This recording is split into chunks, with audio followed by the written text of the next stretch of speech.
क्यों कुछ लोग विश्वास नहीं करते? ओ लिव्रो डॉस मीडियंस के पहले भाग के अध्याय थ्वाई में एलन कार्डेक एक अत्यंत स्पष्ट मनोवैज्ञानिक विश्लेषण में गहराई से जाते हैं।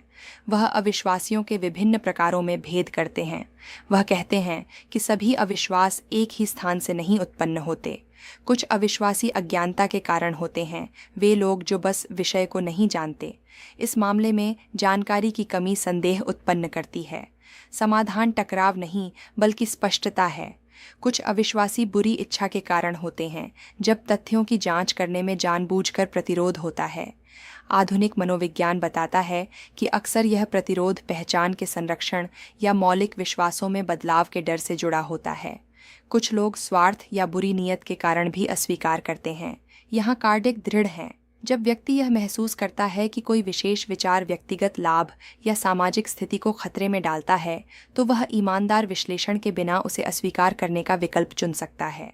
यह घटना आज प्रेरित पूर्वाग्रह के रूप में अध्ययन की जाती है, जब हमारे निष्कर्ष पूर्व के हितों की सेवा करते हैं। वह उन अविश्वासियों का भी उल्लेख करता है जो कायरता के कारण अविश्वासी हैं। वे लोग जो कुछ स्थायी महसूस करते हैं, लेकिन बहुमत से अलग सार्वजनिक रूप से एक अलग स्थिति अपनाने से डरते हैं।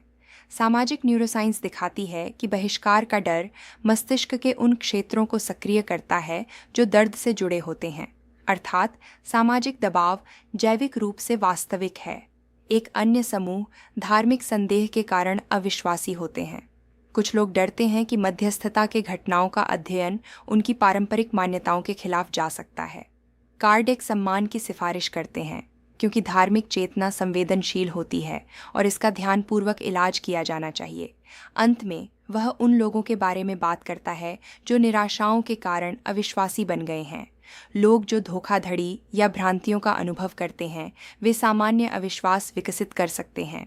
इस तंत्र को मनोविज्ञान में नकारात्मक सामान्यकरण के रूप में जाना जाता है, जब एक बुरी अनुभव पूरे धारणा के क्षेत्र को दूषित कर देती है। इस विश्लेषण की गहराई पर ध्यान दें। कार्डेक अविश्वास को केवल शुद्ध अज्ञानता में नहीं घटित करता, वह भावनात्मक, सामाजिक, सांस्कृतिक और मनोवैज्ञानिक कारकों को पहचानता है। यह दृष्टिकोण समकालीन मनोविज्ञान के साथ संवाद करता है। हमारी मान्यताएं व्यक्तित्व की कई परतों द्वारा आकारित होती हैं। इस अंश की केंद्रीय शिक्षा स्पष्ट है। अविश्वास का न्याय करने से पहले इसके कारणों को समझना आवश्यक है। परिपक्व आध्यात्मिकता न तो थोपती है, न आरोप लगाती है और न ही अयोग्य ठहराती है। यह समझती है कि प्रत्येक चेतना अपने विकास के अपने चरण में है। शायद असली तरीका मनाने का नहीं, बल्कि समझने का है।